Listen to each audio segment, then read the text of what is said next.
Coaching centre. मैं रवि सरोज और मैं आपको पढ़ाऊंगा मैथमेटिक्स।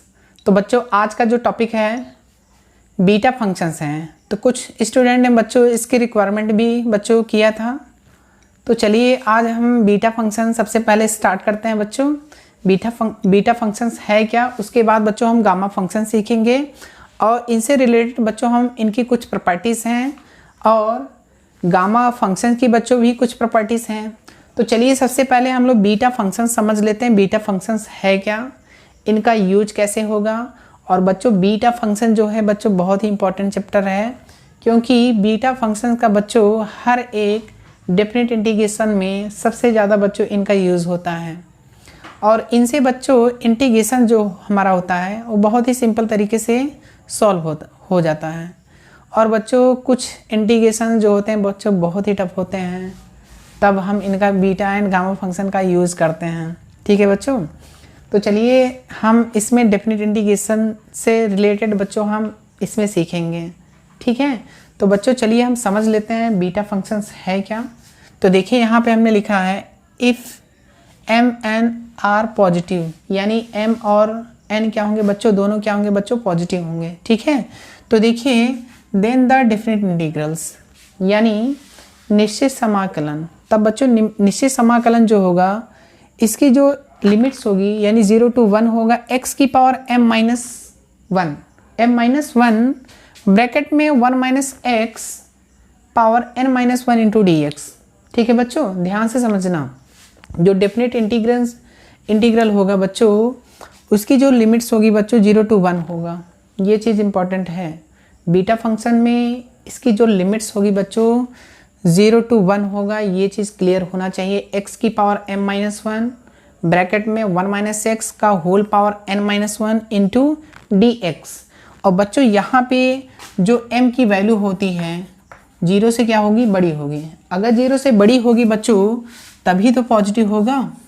क्लियर है। इसी प्रकार n की वैल्यू भी बच्चों क्या होता है, पॉजिटिव होता है, यानी 0 से क्या होगी, बड़ी होगी। तो ये बच्चों ये चीज़ ध्यान देना। ठीक है, जो इसकी लिमिट होगी 0 to 1 होगा। क्लियर है। तो बच्चों इसको हम लोग क्या बोल सकते हैं, ध्यान देना, is called the beta functions. इसको बच्चों हम लोग क्या बोलते हैं, फर्स्ट ऑर्डर इंटीग्रल्स भी बोलते हैं। ठीक है बच्चों, ध्यान से समझना। मैंने क्या लिखा है, which is a function of m n and is called beta functions. Clear है बच्चों। इसे हम बच्चों डिनोट कैसे करेंगे, रिप्रेजेंट कैसे करते हैं, बीटा mn। तो बच्चों हम इसको रीड कैसे करेंगे, ध्यान देना। इसको हम रीड कैसे करते हैं, बीटा mn। क्या रीड करते हैं, बीटा mn। ठीक है बच्चों, क्या रीड करेंगे, बीटा mn। ठीक है, अब ध्यान देना बच्चों, इसको हम लोग बीटा mn से क्या करते हैं, डिनोट करते हैं। क्लियर है। अगर मैं बच्चों यहाँ पे अगर मैं बीटा mn की अगर मैं बात करूँ, ध्यान से समझना, बीटा mn की अगर मैं बात करूँगा तो इसकी 0 to 1 होगी लिमिट, x की पावर m-1 और ब्रैकेट में 1 - x का whole power n-1 into D X. और बच्चों वेयर बच्चों m की जो वैल्यू होगी 0 से बड़ी होगी, n की वैल्यू भी क्या होगी, 0 से बच्चों क्या होगी, बड़ी होगी। तो हमारा ये चीज़ आपका क्या कहलाता है बच्चों, बीटा फंक्शंस कहलाता है। बीटा फंक्शंस की जो लिमिट्स होती है बच्चों 0 to 1 होता है। ये चीज़ माइंड में सेट कर लेना। ठीक है, और m और n की वैल्यू हमेशा क्या होगी बच्चों, पॉजिटिव होगी। क्लियर है। अब बच्चों ध्यान देना, हम डेफिनेट इंटीग्रल से कुछ रिलेटेड यानी जनरल प्रॉपर्टीज़ के बारे में हम बच्चों डिस्कस करेंगे। और बच्चों ये जो प्रॉपर्टीज़ बताएंगे आपको ये इंटर लेवल से रिलेटेड है, और इंटर लेवल से रिलेटेड है तो यानी ये इम्पॉर्टेंट भी है। ठीक है, अगर इम्पॉर्टेंट है तो बच्चों आप इसको अच्छे से देखिए और समझिए। मैं कुछ यानी डेफिनेट इंटीग्रल्स के कुछ फॉर्मूले यानी प्रॉपर्टीज़ लिखने वाला हूँ, तो आप इसको अच्छे से देखिए, क्योंकि इनका बीटा एंड गामा फंक्शंस में बच्चों बहुत ही ज़्यादा यूज़ किया गया है। तो इससे अच्छा ये है कि हम इनको सबसे पहले समझ लेते हैं। देखिए बच्चों, हम सबसे पहले समझ लेते हैं कि अवकलन और समाकलन होता क्या है।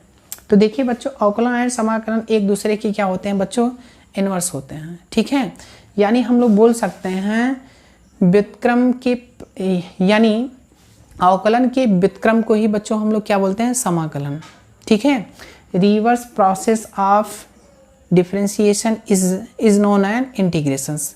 ठीक है बच्चों, तो ध्यान देना, यानी अवकलन के व्युत्क्रम के प्रक्रम को ही हम लोग क्या बोलते हैं बच्चों, समाकलन बोलते हैं। क्लियर है, ध्यान से समझना। मैं यहाँ पे कुछ बेसिक्स आपको बताऊंगा, यानी इंटीग्रेशंस एंड डिफरेंशिएशन के बारे में, तो इन्हीं से रिलेटेड हमें सीखना है। देखिए सबसे पहले हम लोग समझ लेते हैं बच्चों।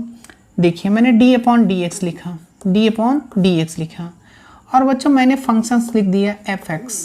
क्या लिखा, fx लिख दिया। अब बच्चों ध्यान से समझना, इसका डिफरेंशिएशन मैंने स्मॉल fx लिख लिया। क्या लिखा बच्चों, स्मॉल fx। अब बच्चों इनका इंटीग्रेशन यानी स्मॉल fx का बच्चों इंटीग्रेशन जो होगा बच्चों, ये क्या होगा बच्चों, fx होगा। क्या होगा बच्चों, fx। और बच्चों इसमें इंडिफिनिट इंटीग्रल यानी कांस्टेंट यानी c, इसको बच्चों हम कांस्टेंट ऑफ इंटीग्रेशंस बोलेंगे, यानी समाकलन स्थिरांक, कांस्टेंट ऑफ इंटीग्रेशन। ठीक है बच्चों, अब इसको ध्यान से समझिए, कांस्टेंट ऑफ इंटीग्रेशंस। अब बच्चों देखिए यहाँ पे ये चीज़ बच्चों आपका क्या है, इंटीग्रेशन है। ये क्या है, इंटीग्रेशन है। क्लियर है। और बच्चों ध्यान से समझना, ये जो fx लिखा है ये क्या है बच्चों, इंटीग्रैंड है। ये क्या है बच्चों, इंटीग्रैंड है। और ये जो फंक्शंस आया है बच्चों, ये क्या है, इंटीग्रल है। ये क्या है बच्चों, इंटीग्रल है। ठीक है, आप लोग बच्चों पढ़े होंगे इंटीग्रेशंस, बहुत ही सिंपल होता है इंटीग्रेशन। यदि बच्चों आपको डिफरेंशिएशन आता है तो आप इंटीग्रेशन बहुत ही सिंपल तरीके से सॉल्व कर सकते हैं, क्योंकि बच्चों इंटीग्रेशंस में जब भी मैं स्टार्ट करूँगा इंटीग्रेशंस, यहीं से स्टार्ट करूँगा, इनके मीन्स को समझूंगा क्या क्या चीज़ें हैं। ठीक है बच्चों, इंटीग्रेशंस मीन्स क्या होता है बच्चों, समाकलन होता है। इंटीग्रेंट मतलब क्या होता है बच्चों, समाकल्य होता है। और इसके बाद इंटीग्रल मतलब क्या होता है बच्चों, समाकल होता है। क्लियर है। अब इनके डिफिनीशन अगर आपको अच्छे से समझना है तो आप पहले आप हमारे चैनल को बच्चों सब्सक्राइब करिए, लाइक करिए, और ज़्यादा से ज़्यादा बच्चों आप शेयर करिए। हम इंटीग्रेशन से बच्चों आपको लेक्चर्स बनाएंगे, आप वेट करिए, क्योंकि आप इंटर लेवल तो पढ़ चुके होंगे, क्योंकि आप इंजीनियरिंग मैथमेटिक्स के स्टूडेंट हैं, तो इसमें तो कोई परेशानी नहीं होगा। ठीक है। अब देखिए बच्चों, ये आपका जो बच्चों इंटीग्रेशंस है, इसको हम लोग इंडिफिनिट इंटीग्रेशंस बोलते हैं। क्या बोलते हैं, इंडिफिनिट इंटीग्रेशंस। क्या बोलते हैं बच्चों, इंडिफिनिट इंटीग्रेशन। अब बच्चों ध्यान से समझना, यहाँ पे अगर मैंने इसकी लिमिट्स देखिए a to b रख दिया, क्या रख दिया, a to b into dx। अब देखिए जैसे ही मैं इसका समाकलन करूँगा तो बच्चों यहाँ पे तो लिमिट लग जाएगी, लगेगी कि नहीं ये बताओ, a to b लिमिट लग गया। अब इंडिफिनिट इंटीग्रेशन में बच्चों c क्या होता है, कॉन्सेप्ट ऑफ इंटीग्रेशंस होता है, लेकिन डिफिनिट इंटीग्रेशन में ये बच्चों आपका c क्या होगा, कैंसिल हो जाएगा। क्योंकि जब बच्चों मैं upper limit minus lower limit apply करूँगा, ध्यान से समझिए, upper limit minus lower limit apply करूँगा बच्चों, तो ये क्या होंगे, कैंसिल हो जाएंगे। आप ये चीज़ तो समझते होंगे, क्योंकि ये चीज़ मैंने आपको बताया है, ढेर सारे क्वेश्चन करा दिए हैं। यानी x के स्थान पे मुझे क्या डालना होता है, b डालना होता है, फिर अगेन x के स्थान पे a डालूंगा, c के स्थान ये कांस्टेंट है तो मैं यहाँ x रखूँगा, जो है आप उसको लिखिए।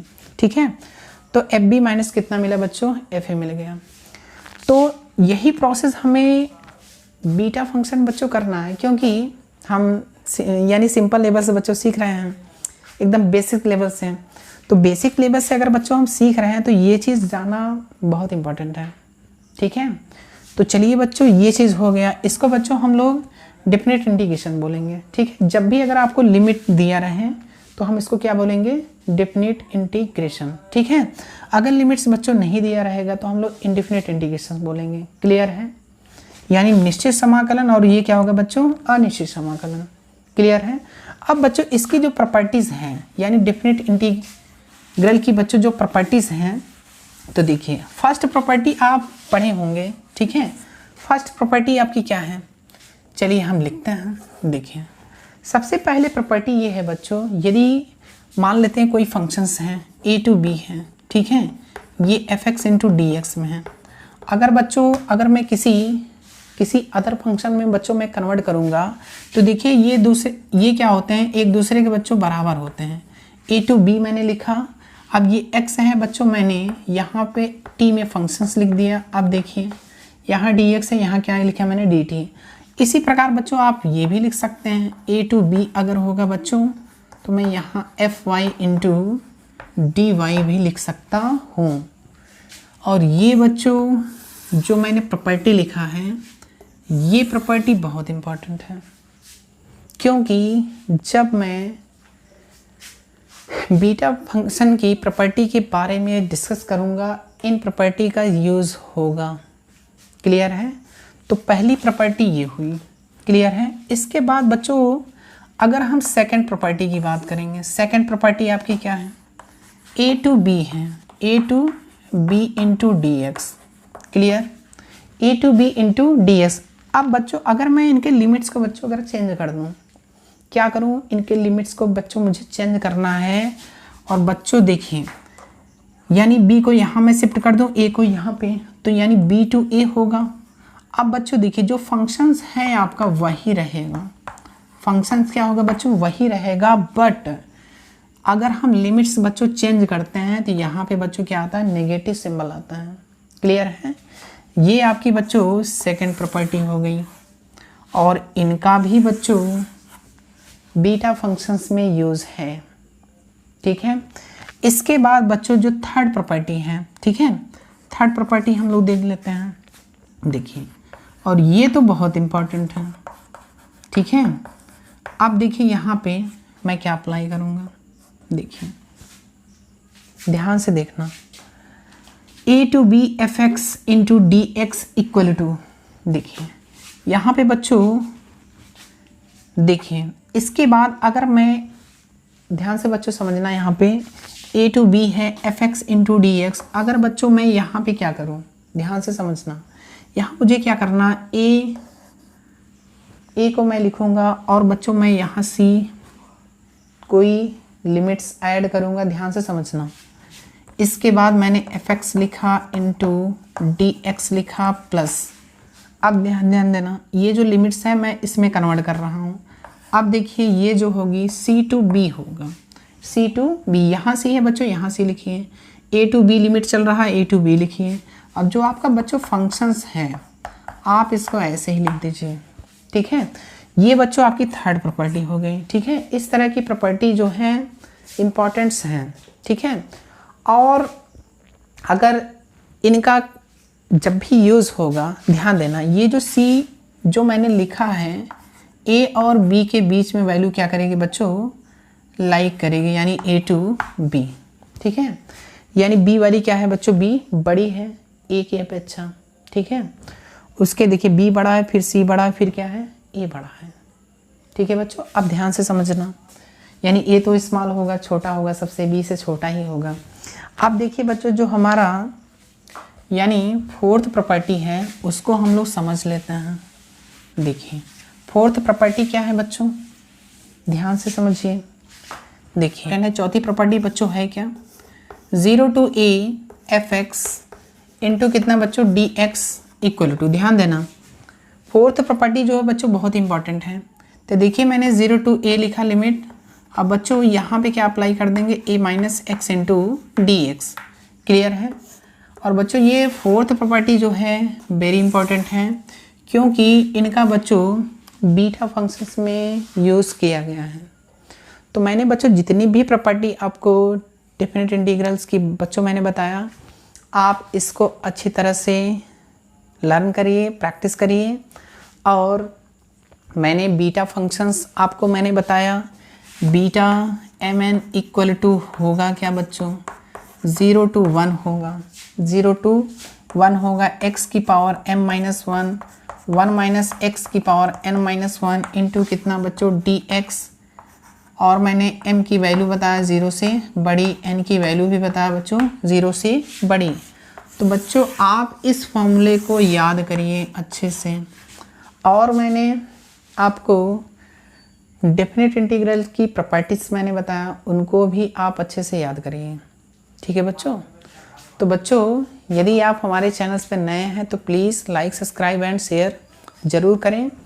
और बच्चों हम आपको बीटा एंड गामा फंक्शन जो है बच्चों बहुत ही सिंपल तरीके से आपको सिखाएंगे और आपको अच्छे से कमांड होगा।